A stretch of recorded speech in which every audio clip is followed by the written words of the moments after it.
Dear students, which of the following ATT drugs leads to gout? Options: streptomycin, INH, ethambutol, pyrazinamide. വളരെയധികം പ്രാധാന്യമുള്ള ഒരു ക്വസ്റ്റ്യനാണ്. ഈ മേഖലയിൽ നിന്ന് ഒരുപാട് ക്വസ്റ്റ്യൻസ് ചോദിച്ച് കാണുന്നുണ്ട്.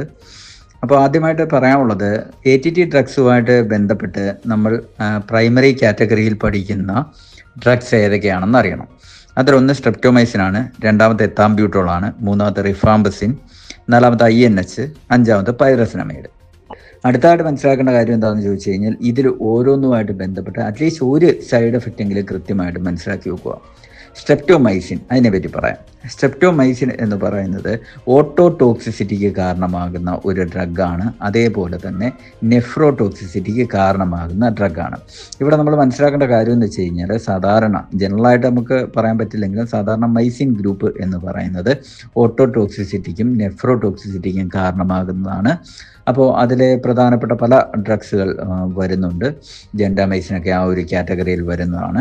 അപ്പം ഇവിടെ ഇങ്ങനെയുള്ള ഒരു രീതിയിൽ ഈ ഡ്രഗ് ഉപയോഗിച്ചുകൊണ്ടിരിക്കുന്ന ആൾക്കാരെ സംബന്ധിച്ച് നോക്കുമ്പോൾ കൃത്യമായിട്ടും ഇതുമായിട്ട് ബന്ധപ്പെട്ടുള്ള ഒരു എക്സാമിനേഷൻ നടത്തണം.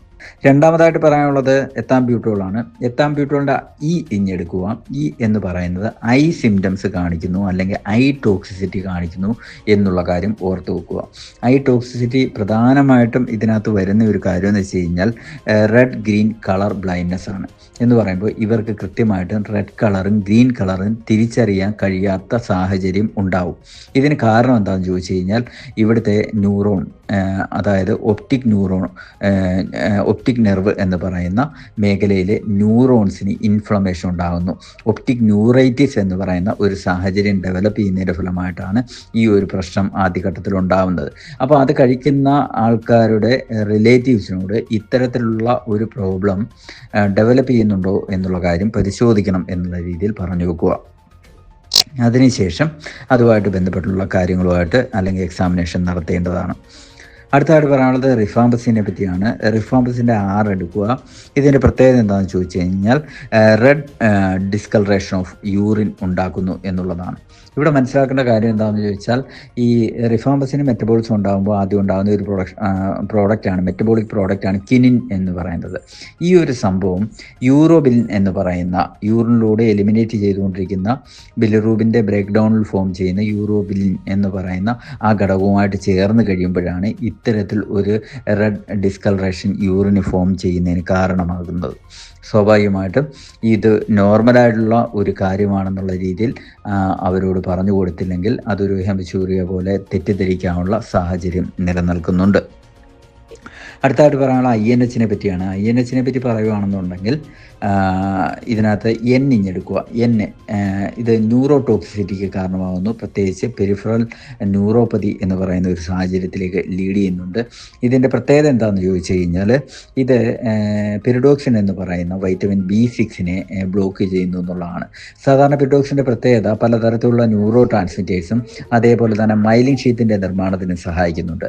അപ്പോൾ ഇതിൻ്റെ ഒരു പ്രവർത്തനം കൊണ്ട് മൈലിൻ ഷീത്തിൻ്റെ നിർമ്മാണം നടക്കാതെ വരുമ്പോൾ നെർവ് കണ്ടക്ഷനകത്തൊരു ഡിലേ വരുന്നത് കൊണ്ടാണ് ഇത്തരത്തിലൊരു പെരിഫറൽ ന്യൂറോപ്പതി അല്ലെങ്കിൽ നംനെസ് പോലുള്ള പ്രശ്നങ്ങളൊക്കെ പേഷ്യൻറ്റിന് എക്സ്പീരിയൻസ് ചെയ്യുന്നത്.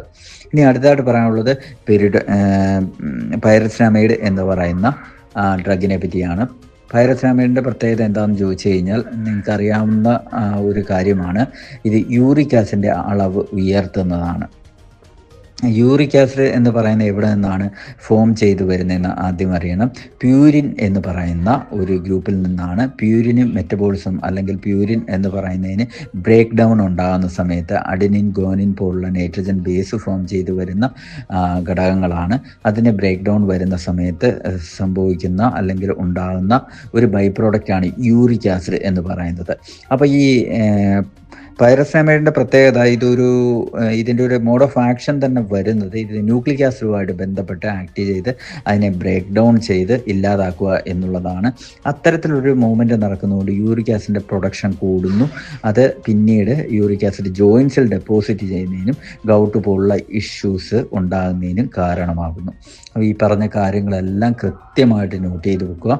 എന്തായാലും ഇതുമായിട്ട് ബന്ധപ്പെട്ട് പഴയകാലത്തെ ക്വസ്റ്റ്യൻ പേപ്പറുകളിലൊക്കെ ധാരാളം ക്വസ്റ്റ്യൻസ് ആണ് ചോദിച്ചിട്ടുള്ളത്.